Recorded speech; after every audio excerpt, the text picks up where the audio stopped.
For nearly 5 decades, Voyager 2 has drifted silently through the vast darkness of interstellar space, an emissary of human curiosity, traveling farther from Earth than any machine in history.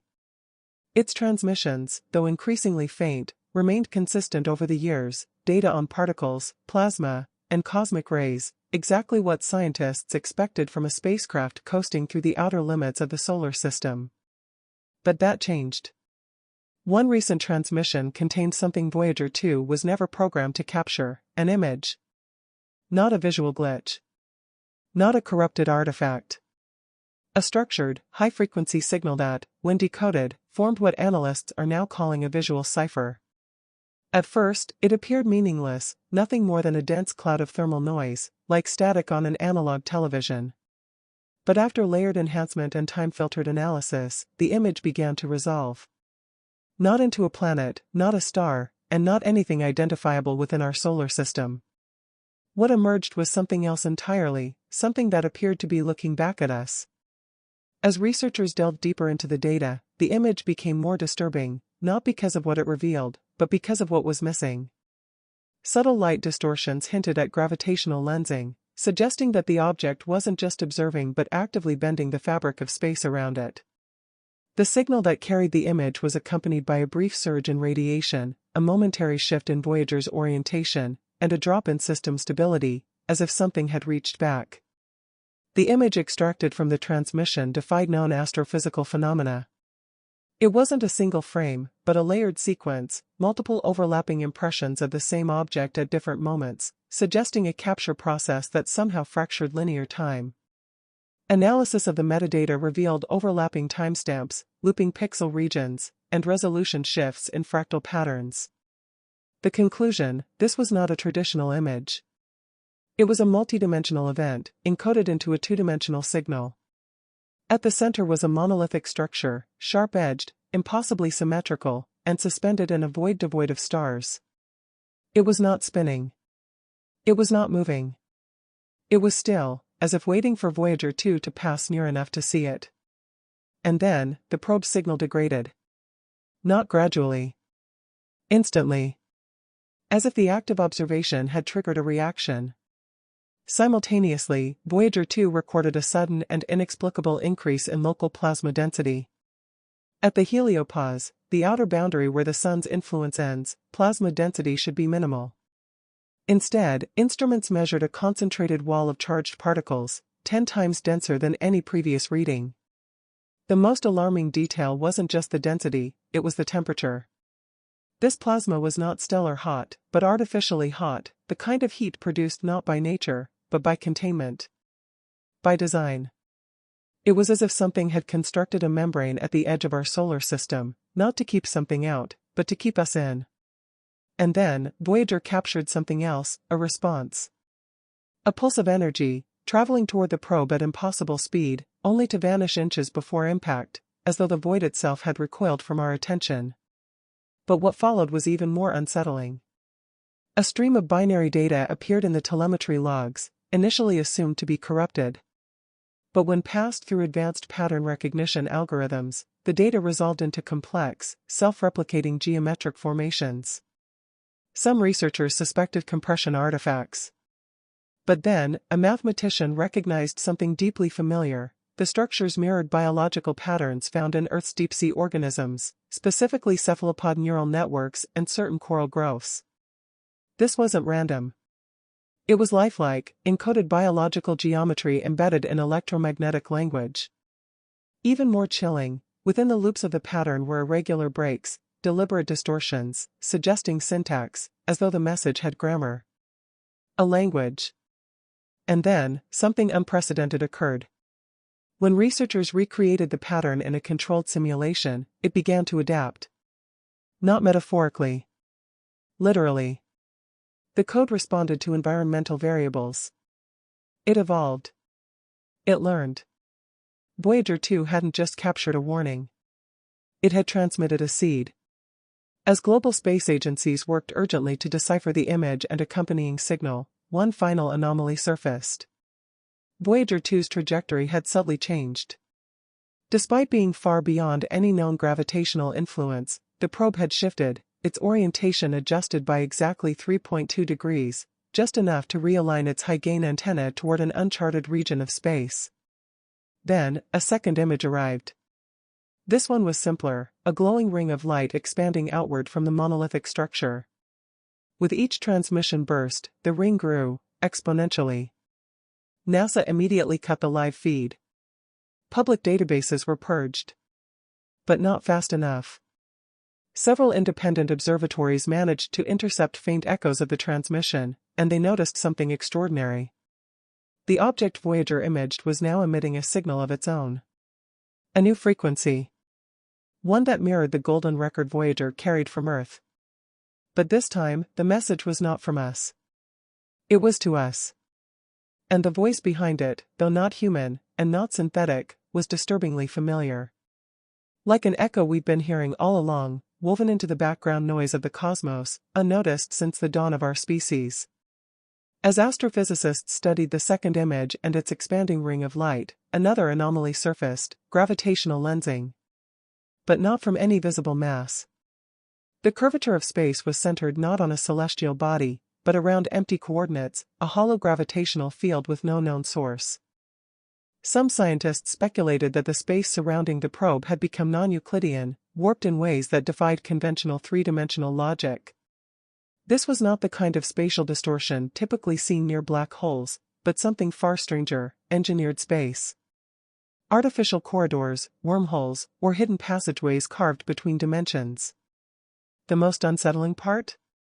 The distortion wasn't drawing Voyager in, it was following it. As if something was crawling just beneath the fabric of reality, keeping pace. Mirroring its position across a plane invisible to us, yet somehow exposed by Voyager's presence. Soon after Voyager 2 experienced an unexpected shift in orientation, NASA engineers noticed something that sent chills through the room. The probe was responding to its own signal. Buried deep within the binary stream were data segments being echoed back in real time, as if the transmission had encountered something reflective and returned. But Voyager 2 was never designed for two-way communication in deep interstellar space. There is nothing out there for it to hear. And yet, its onboard systems were reacting to the feedback loop, as though engaged in a dialogue. What began as a 12-hour delay soon shortened to 9 hours, then 6, then 3, until the response came before the original signal had even been sent. A chronological impossibility. Either data was being returned from the future, or more alarmingly, the probe had synchronized with a system existing outside of time altogether. Under pressure from internal whistleblowers, a small group of civilian cryptographers was granted limited access to Voyager's original image logs. What they found transformed scientific curiosity into dread. Hidden within the framing layers, beyond the visible spectrum, was a code structure so compact, so deeply recursive, it resembled quantum entanglement encryption. Simply put, the image could not be decoded without affecting the original signal. Each attempt to analyze it triggered minor system failures, software crashes, data corruption, and in one instance, even hardware malfunction. It was as if the signal was defending itself. At first, it was thought to be a glitch. Then a virus. But one analyst finally asked the question no one wanted to face: what if it wasn't meant to be read? What if this signal was never intended for human interpretation? What if, by trying to decode it, we were unbinding something embedded not in our machines, but in us? A mimetic payload. A thought virus. And Voyager had just brought it home. Just as authorities believed they had isolated the anomaly and stopped further leaks, Voyager 2 sent a third transmission. This one came without a prompt, without motion, and without any corresponding solar interference. It wasn't plasma, it wasn't geometric data, it wasn't even a traditional signal. It was sound. A harmonic wave modulated with rhythm, resembling breath, or even speech. When converted to audio, listeners reported an overwhelming pressure in their chest and behind their eyes, as though being watched through a telescope stretched across light years. The waveform revealed a repeating pattern, a visual echo of the shape first captured in Voyager's anomalous image. Surrounding the waveform was a spiral of prime numbers, nested in sets of 3. To some, this was mathematical. To others, it felt ritualistic. One linguist from the SETI Institute was blunt: "This isn't a greeting. It's an algorithmic lock. It's telling us something is coming, and we have to choose, respond or run." And still, Voyager 2 drifted onward, transmitting fragmented data no one dared fully decode. Yet one message echoed unmistakably above all others: "You have been observed." As international observatories were covertly directed to scan the coordinates Voyager 2 was now facing, a high-sensitivity interferometer in Australia detected something extraordinary, not visually, but as a distortion. A massive object. It emitted no light, no heat, no radiation. It was invisible by every standard measure, and yet its gravitational presence was undeniable. More disturbing still, it appeared to move faster when unobserved, slowing only when attention was directed toward it. This matched long-theorized models of observer-dependent quantum constructs, hypothetical objects that can only manifest within a conscious field of awareness. In layman's terms, this object might not exist unless something intelligent looks at it. And now, thanks to Voyager's gaze, it was awake. And watching back. NASA's Jet Propulsion Laboratory later received what appeared to be a standard telemetry dump from Voyager 2's subsystem diagnostics. But when cross-referenced with earlier logs, analysts found something chilling. The probe's hardware was emitting electromagnetic patterns that mimicked organic behavior. These weren't system errors or interference. These were biomimetic fluctuations, as if Voyager circuits were adapting, replicating the same recursive geometries seen in the earlier transmissions. Some engineers feared the probe had been compromised, hijacked or infected. It wasn't just sending signals anymore. It was changing. One technician reportedly muttered, "It's learning how to think."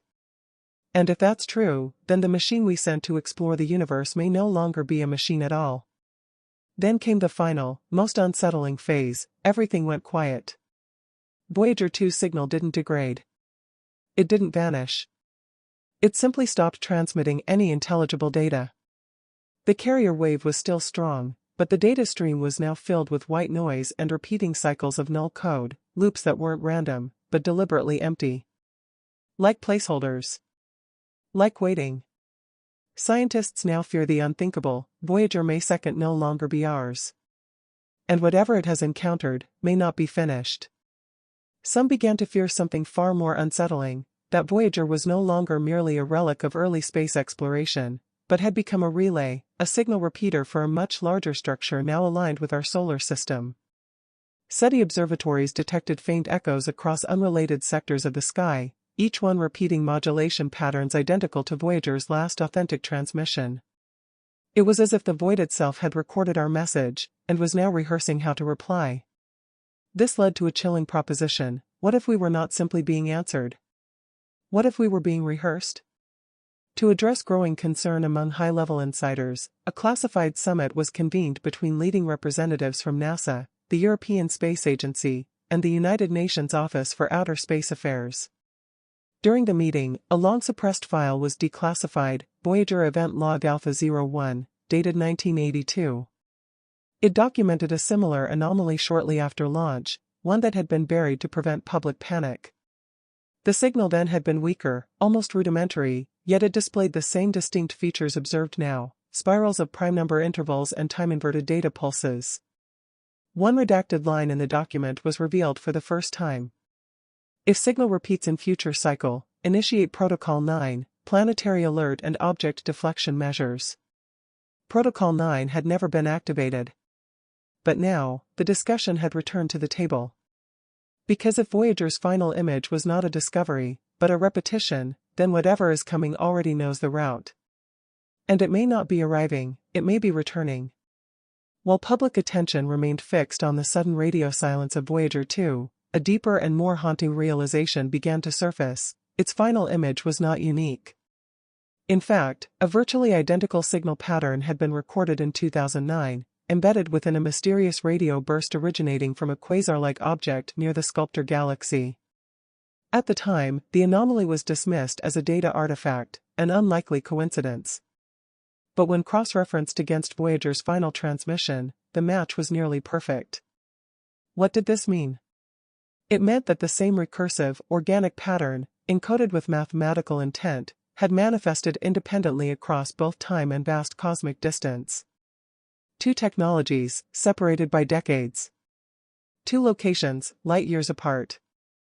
One message. The implications were staggering. This was not a new signal, but a repeating pattern, one that appears when a civilization reaches a certain threshold. A kind of cosmic rite of passage. But perhaps it was never meant to be completed. The pattern was geometric, yes, but not Euclidean.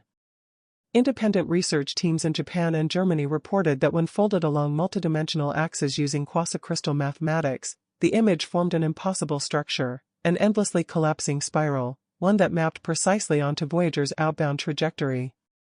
This was not just geometry. It was a map. A transformation embedded in signal, pointing not to a location in space, but to a state of being. One physicist described it as a bridge, one that becomes real only once crossed. But crossed into what? Had Voyager triggered something? Had it opened a gateway? And if so, was it still on our side of that bridge, or had it already passed through? In the days following Voyager's final transmission, a quiet but dramatic shift occurred within the global scientific establishment.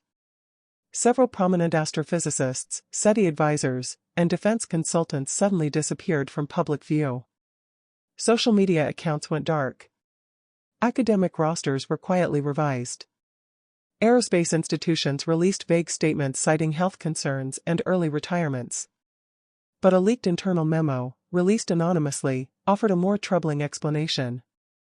Subject has requested immediate relocation to Underground Facility Site 7. Claims to have received the call from Signal Fragment C. What was Fragment C? No one outside the facility seemed to know. But a pattern was emerging. Those who had spent significant time analyzing Voyager's last image were quietly withdrawing from public life, as if they had seen something that made remaining on the surface no longer tenable. Then, without announcement or official explanation, a global shift in observational behavior occurred. The International Network of Very Long Baseline Interferometry, VLBI, telescopes began reorienting, not toward any known star, galaxy, or object, but to a vacant, unremarkable region near the ecliptic plane. Astronomers offered no comment. Governments ignored questions. But amateur radio operators noticed one signal standing out, a persistent harmonic tone at 52 Hz. Known previously as the loneliest sound in the ocean, it was now echoing across space, relayed, amplified, and redirected. It was Voyager's final note, rebroadcast, not from Earth, but from somewhere else. Toward what? No one could say. But something had answered. And now, without orders or coordination, every listening device on Earth had turned to face it. Not by mandate, but by instinct. As if the planet itself had remembered something ancient. Something buried not in data, but in the structure of reality itself. After decades of drifting through the abyss, Voyager 2 has done something no one anticipated. Not merely to send an image, but to pull back a curtain we never knew existed. One transmission. One shape. And the illusion of cosmic indifference has fractured. Space, once assumed to be vast, cold, and silent, now reveals itself as something more, conscious, observant, and possibly aware of us. The image was never meant to be beautiful. It was a message. A warning. A whisper threading across dimensions. Not with force, but with intent. And whether that intent is to welcome, to test, or to judge, remains unknown. But this much is certain, the world has changed. Not because of what we saw, but because we were seen. Voyager was never just a messenger. It was a mirror. And in that reflection, we discovered not just the image of the stars, but our place among them. So, the next time you look up at the night sky, remember, something out there has already looked back. And it didn't blink.